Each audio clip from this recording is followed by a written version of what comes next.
Hello friends, now we are on one of the very important chapter of economics and that is demand. It could be even said the heart of economics. तो chapter लेने जा रहे हैं demand. तो demand को समझते हैं. Demand comprises of the word demand. अब कब यूज करेंगे वर्ड डिमांड? तो डिमांड के लिए तीन चीजों का होना जरूरी. There are three essentials for demand. One is desire, other is money backup, and third is willingness to part up with the money. तो डिमांड के लिए सबसे पहला जरूरत है डिजायर का होना. I desire to have a car. मैं चाहता हूं मेरे पास कार होनी चाहिए. तो वन इज डिजायर. बट मेरे चाहने से क्या होता है? Second factor is also essential. Car 5 lakh रुपए की आती है. Money backup. Yes, I even have 5 lakh rupees. चाहत है, I want to have a car. Second is money backup. Car की कीमत 5 लाख रुपया. Do I have this 5 lakh rupees? Yes, I have 5 lakh rupees. Second is money backup. But third and the one most essential, car का Dzire है. Car 5 lakh रुपए की आती है. हमारे पास 5 लाख रुपया है. पर जब खर्चने की बात आई, जब स्पेंड करने की बात आई, तो आई थॉट या कहा मैंने यार 5 लाख है तो सही, बट मेरे पास सिर्फ ये 5 लाख रुपए ही हैं. अगर मैंने इसको कार खरीदने में लगा दिया, so I will be left with no money. तो अल्टीमेटली अब जब स्पेंड करने की बात आई तो मैं स्पेंड ना कर पाया.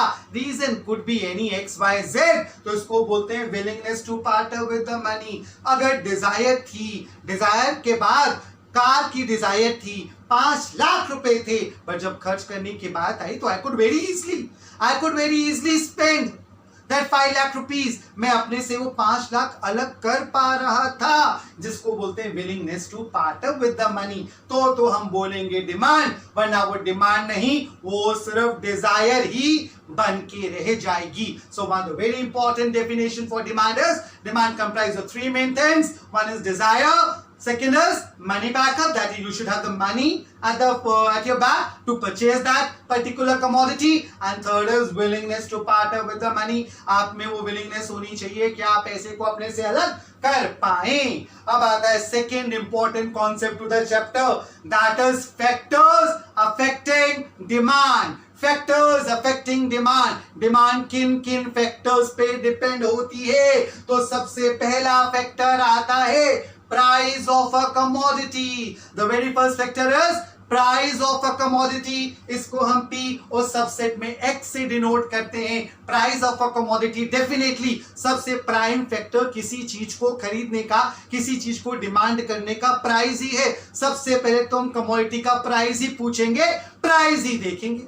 प्राइस ज्यादा तो शायद ना खरीदें, प्राइस ज्यादा तो शायद कम खरीदें, प्राइस कम तो शायद ज्यादा खरीदें. So ultimately the prime factor, the most important factor, एक कमोडिटी का डिमांड होगा कि नहीं होगा, दैट इज प्राइस. तो one factor is price. Second factor is, इसको बोलते हैं price of related goods.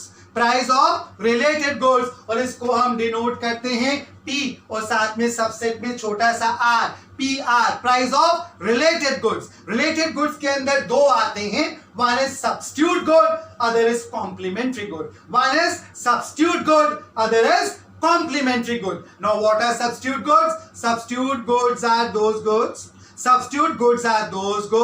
which can be used in place of other. Substitute goods are those goods which can be used in place of other. Colgate नहीं तो Pepsodent चलेगी, Lux नहीं तो Synthol चलेगी, बाग बकरी चाय नहीं तो मेरे को Brook Bond चलेगी. That is substitute goods. Substitute goods. दूसरा आता है complementary goods. Complementary goods are those goods which cannot be used in absence of other. Which cannot be used in absence of other.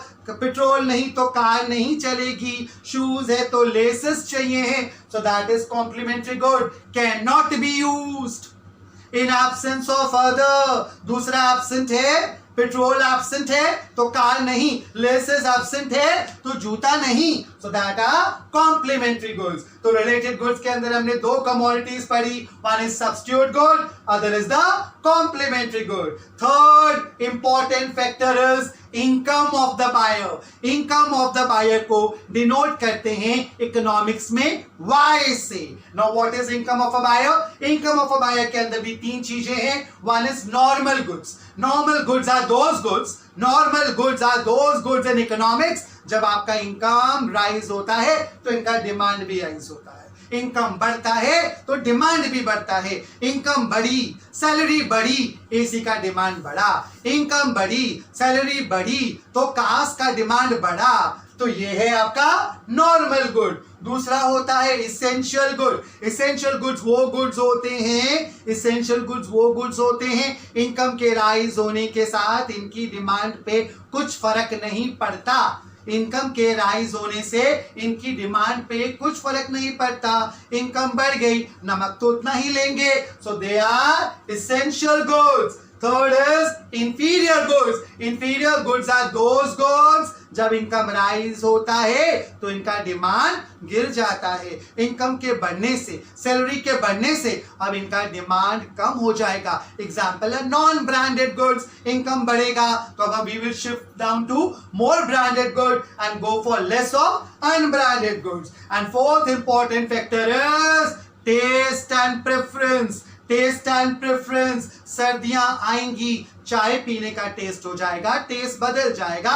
Ice cream से अब test बढ़ेगा किसी hot, एक गर्म goods की तरफ। और when the winters are going to come up, when summers are going to come up, a taste will shift from hot drinks to the cold drinks. So taste also affects the demand. And last is fashion also affects the demand. जो good fashion में है उसी का demand है।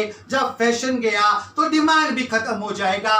तो हमने पांच factors overall पढ़े हैं। First factor is price of a commodity. Second factor is price of related good, जिसके अंदर हमने दो पढ़े हैं, substitute good and the complementary good. Third we discussed about the income of the buyer. Income of the buyer के अंदर हमने तीन गुड्स पढ़े। नॉर्मल गुड्स, इनकम बढ़ेगा, डिमांड बढ़ेगा। इसेंशियल गुड्स, इनकम बढ़ेगा, डिमांड पे कोई इफेक्ट नहीं होगा। इंफीरियर गुड्स, इनकम बढ़ेगा, डिमांड गिरेगा। Fourth we discussed about the taste and the preference. Climatic change होगा, टेस्ट बदलेगा, डिमांड में फर्क पड़ेगा। And next is fashion. ऐसे आप पॉपुलेशन भी लगा सकते हैं। अगर लोग बढ़ेंगे, एक जगह पे, एक कंट्री में लोग बढ़ेंगे, आबादी बढ़ेगी, तो भी डिमांड बढ़ेगा। अब डिमांड को फर्दर दो तरीकों से पढ़ा जाता है। One is individual demand, other is the market demand. One is individual demand, other is the market demand. Individual जैसे नाम अपने आप में सजेस्ट कर रहा है, स्पेसिफाई कर रहा है, individual demand. It is the demand by the individual consumer at a particular price. At a particular price. It's a demand, is the quantity demanded, is the quantity demanded by the individual consumer at the particular prices. एक individual किस price पे कितना quantity demand करता है उसको individual demand बोलते हैं। उसके अगेंस्ट आता है मार्केट डिमांड। अब मार्केट में एक सिंगल कंज्यूमर नहीं होता, मार्केट में बहुत सारे कंज्यूमर्स होते हैं। तो जब प्राइस बढ़ता है तो हर कंज्यूमर अपने हिसाब से कितना कितना क्वांटिटी डिमांड करता है, उन सब कमोडिटी के एग्रीगेट को ऐड करके जो आता है उसे मार्केट डिमांड बोलते हैं। तो सबसे पहले हमने इंडिविजुअल डिमांड लिया। इंडिविजुअल डिमांड में हमने प्राइस लिया और क्वांटिटी डिमांडेड लिया। प्राइस लिया और क्वांटिटी डिमांडेड लिया। तो हमने माना जब आलू 10 रुपया किलो था तो कंज्यूमर 30 केजीज आलू खरीदता था महीने के अंदर। अब आलू 20 रुपीज हो गया, आलू का प्राइस बढ़ गया। प्राइस बढ़ेगा तो कस्टमर ने, कंज्यूमर ने अपना डिमांड कम कर दिया। अब वो 20 केजीज आलू परचेज करता है इन 1 मंथ। अब जब आलू का प्राइस 20 से 30 हो गया, प्राइस और बढ़ गया, तो कस्टमर ने 20 केजी से 10 kgs पे अपनी डिमांड ले आया per month. This is a individual demand, could be of any individual X, Y or Z.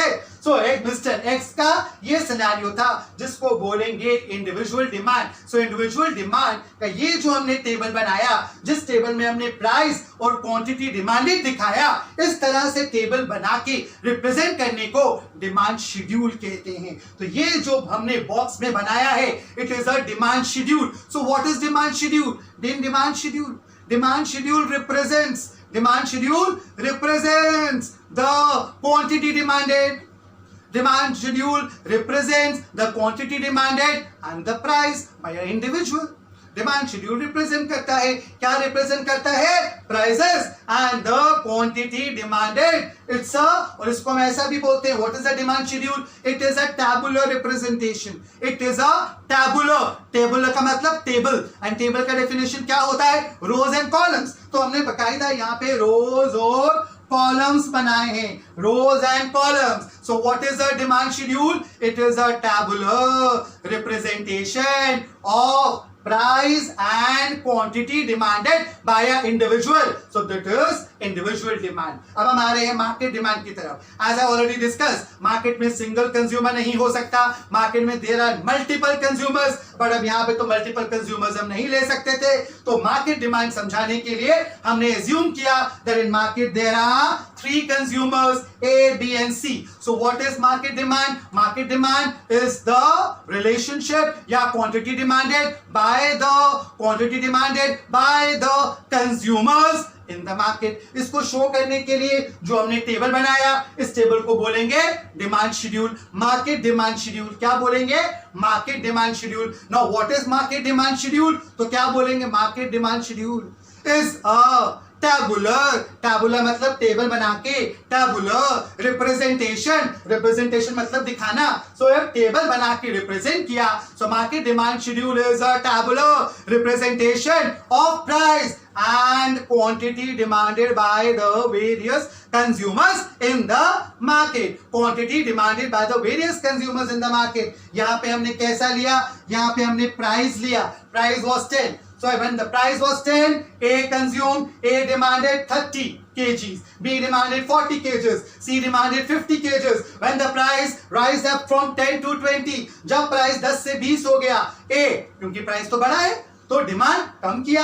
A now demanded less of it. Now A demanded 20, B demanded 30, C demanded 40. When price again fall from 20 to when the price again rise from 20 to 30, जब price 20 से 30 हो गया, 20 से 30 हो गया, A का demand 10 हो गया, B का डिमांड 20 हो गया, C का डिमांड 30 हो गया। अब हमें क्या करना है? इन सबको एड अप करना है। 30 plus 40 plus 50, 30 and 40 is 70, 70 and 50 is 120. So market demand is 120. Out here 20 plus 30 is 50, 50 plus 40 is 90. So market demand is 90. Out here 10 plus 20, 30 and 30 is 60. Out here the market demand is 60. अब जब हम इसको एक graph में represent करेंगे, तो उसको बोलते हैं market demand curve. Market demand curve. और जब इंडिविजुअल डिमांड को हम एक ग्राफ बना के रिप्रेजेंट करेंगे, इसको बोलेंगे इंडिविजुअल डिमांड कर्व। अब ये कर्व कैसे बनाना है? तो हमने यहाँ पे एक्स एक्सिस पे हमेशा क्वांटिटी लिया जाएगा, वाई एक्सिस पे आप प्राइस लेंगे। तो ये हमने माना क्वांटिटी 10, 20, 30, यहाँ पे भी आपका 10, 20 and 30। तो हम देखेंगे when it was 10, when the price was 10, demand was 30. When the price was 10, demand was 30. When the price was 20, demand was 20. When the price was 30, demand was 10. जब इन सारे पॉइंट्स को फ्री हैंड से join किया तो ये जो हमारे सामने कर्व बन के आया, जिसको हमने नाम दिया D dash, this is the individual demand curve.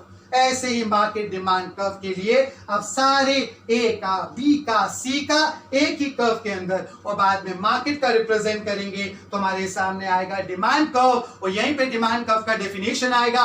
What is demand curve? Demand curve is the graphical representation of price and quantity demanded. जब हम ग्राफ बना के रिप्रेजेंट करेंगे प्राइस को और क्वांटिटी को, that is taken as a demand curve. अब हम आते हैं चैप्टर के बहुत ही प्रोमिनेंट बहुत ही इंपॉर्टेंट एस्पेक्ट के ऊपर जो है law of demand, law of demand. और इसके साथ इकोनॉमिक्स का हमारे पास लॉ आया, law of demand given by Alfred Marshall. तो according to this law of demand, keeping other factors constant, keeping other factors constant. कौन से फैक्टर्स? ये जो हमने फैक्टर्स की बात की थी, keeping other factors constant, price bears a inverse relation with the quantity demanded. Price bears a inverse relation with the quantity demanded. So what is law of demand? Keeping other factors constant, price bears a inverse relation with the quantity demanded. In simpler language, अगर price rise होगा तो demand गिरेगा, price बढ़ेगा तो demand गिरेगा, price कम होगा तो demand बढ़ेगा, प्राइस गिरेगा डिमांड बढ़ेगा, प्राइस बढ़ेगा डिमांड गिरेगा। पर यहाँ पे एक एडवाइजेबल नोट होगा, गिरने और बढ़ने को इंक्रीज और डिक्रीज ना बोल के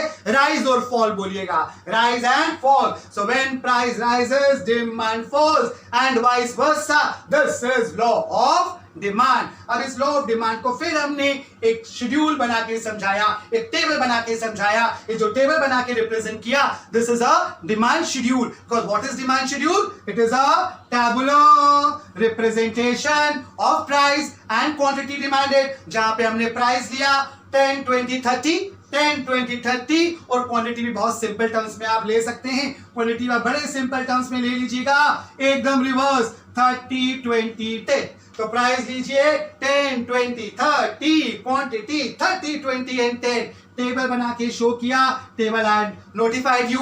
टेबल का मतलब भी होता है रोज एंड कॉलम। तो ये जो हमने बनाया है demand schedule, that is a tabular representation of the price and quantity demanded. अब जब हम इसको ग्राफ में उतारेंगे तो ये हमने लिया प्राइस 10, 20, 30, क्वांटिटी एक्स एक्सिस पे लिया गया 10, 20, 30, प्राइस को वाई एक्सिस पे लिया 10, 20, 30। So when the price was 10, quantity demanded was 30. When the price was 20, quantity demanded was 20.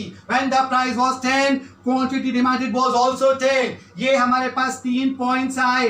जब इन तीनों पॉइंट्स को हमने फ्री हैंड से जोड़ा, so here is the demand curve. ये डिमांड कर्व को हमने रिप्रेजेंट किया डी डैश से।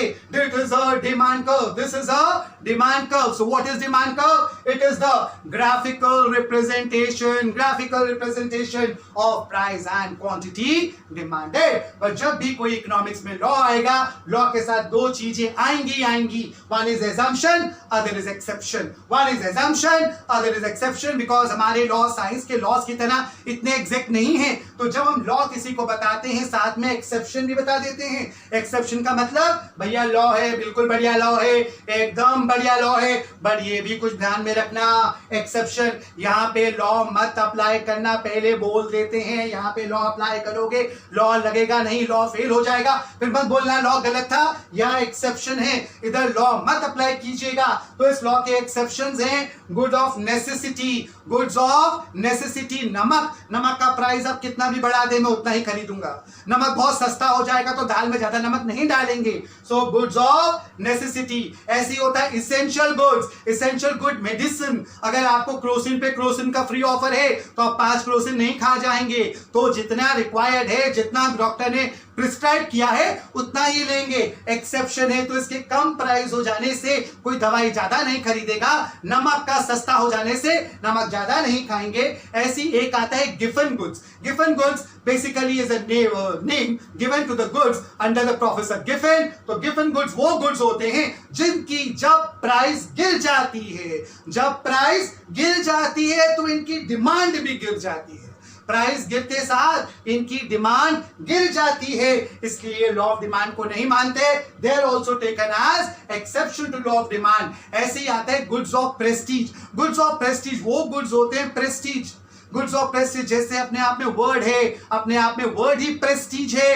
ये जब तक इनकी कीमत है तब तक इनकी डिमांड है। जब तक BMW है, जब तक ऑडी है, ऑडी का रेट जब तक 40 लाख से, तभी तक उसको खरीदने वाले हैं। जब ऑडी 4 लाख में आ जाएगी तो हर कोई इंसान लेके घूमेगा, तो उसका डिमांड तब तक है जब उसका प्राइस है, because they are the goods of prestige. And next come fashion. Fashion भी लॉ ऑफ डिमांड को नहीं मानता।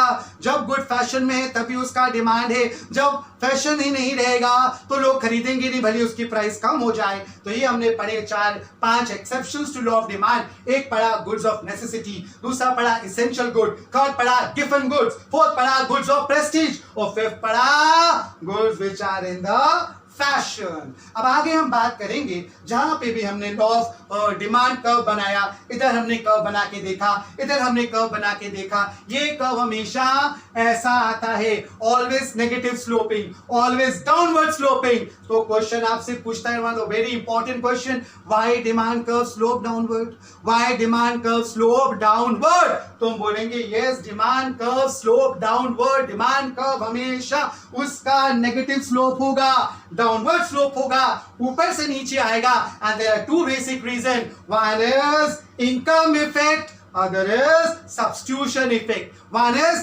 income effect, other is substitution effect. तो पहले income effect को समझ लेते हैं। What is income effect? Income effect आपको बताता है जब भी प्राइस कम हो जाती है, जब एक प्राइस कम हो जाती है तो एक कंज्यूमर की रियल में इनकम बढ़ जाती है। जब प्राइस कम हो जाएगी तो इनकम बढ़ जाएगी। से if my salary is 1 lakh rupees today, मेरी सैलरी 1 लाख है, तो अगर आप मेरी सैलरी को, और पेट्रोल 100 रुपीज है, आप पेट्रोल को कर दो 50 पैसा, मेरी सैलरी कम कर दो।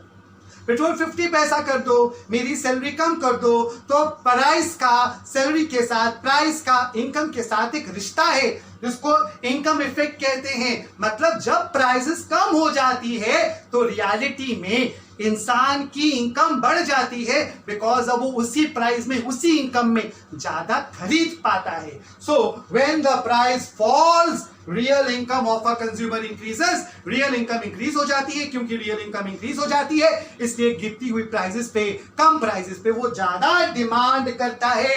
कम प्राइसेस पे जब ज्यादा डिमांड होगा तो ग्राफ का स्ट्रक्चर यूं ही आएगा। दूसरा आता है सब्स्टिट्यूशन इफेक्ट। सब्स्टिट्यूशन इफेक्ट अभी हमने पढ़े थे, substitute goods. Substitute goods are those goods which can be used in place of other. Colgate, further Pepsodent, Lux and Synthol, they all are substitute goods. तो substitute good मान लीजिए सिंथोल का price बढ़ गया, सिंथोल ने प्राइस बढ़ा दिया तो लक्स साबुन अपने आप सस्ता हो गया, क्योंकि सिंथोल का प्राइस बढ़ गया। जब सिंथोल का प्राइस बढ़ गया तो लक्स साबुन सस्ता हो गया। जब सस्ता हो गया, व्हाट विल हैपन, इसका डिमांड बढ़ेगा। सिंथोल वाले भी लक्स की तरफ आएंगे, because they are substitute goods. क्या फर्क पड़ता है, ये हो या वो हो, all solve the same purpose. तो सब्स्टिट्यूशन इफेक्ट होता है when the price of one substitute good, say X, rises, तो what happens, the other substitute good से y, उसकी प्राइस अपने आप कम हो जाती है। This is known as substitution effect, और इन दोनों की इफेक्ट को प्राइस इफेक्ट बोलते हैं। So price effect is equal to income effect plus substitution effect. This is the reason inclined to downward slope of the demand curve या negative slope of demand curve। क्यों, तो दो reasons, income effect, substitution effect। Third line आप लिखेंगे price effect is equal to income effect plus substitution effect। Last topic to the chapter आता है जहां हम बात करेंगे इंक्रीज की और एक्सटेंशन की। अगर हम नॉर्मल फेज में देखने जाएं, इंक्रीज का मतलब भी बढ़ना और एक्सटेंशन का मतलब भी बढ़ना। एक्सटेंड कर दो, बढ़ा दो, इंक्रीज कर दो, बढ़ा दो। बट यहाँ पे डिफरेंस है, इंक्रीज ऑफ डिमांड और एक्सटेंशन ऑफ डिमांड में डिफरेंस है। क्या डिफरेंस है, अगर आपकी प्रोडक्ट की, कमोडिटी की डिमांड बढ़ी, अगर डिमांड बढ़ी बट उसके पीछे रीजन एक ही था, रीजन सिर्फ एक था, फॉल इन प्राइस। डिमांड क्यों बढ़ी, बिकॉज प्राइस गिरी, तो बोलेंगे एक्सटेंशन ऑफ डिमांड। बट अगर डिमांड बढ़ी, डिमांड राइज हुई, बट रीजन क्या था, रीजन कुछ भी था, कोई भी था, प्राइस नहीं था। तो अगर डिमांड बढ़ी बट उसके पीछे रीजन क्या था, any factor other than price, हमने प्राइस को कम नहीं किया था, डिमांड बढ़ी। तो क्या फैक्टर्स हो सकते हैं, क्यों, पहला फैक्टर हो सकता है इनकम बढ़ी हो सकता है प्राइस ऑफ सब्स्टिट्यूट गुड बढ़ा हो सकता है there is a favourable change in taste, हो सकता है नंबर ऑफ कस्टमर्स या कंज्यूमर्स मार्केट में बढ़ गए हों, कोई भी रीजन हो तो बोलेंगे increase in demand. Increase in demand जब भी होगा तो आप ग्राफ ऐसे बना के दिखाएंगे।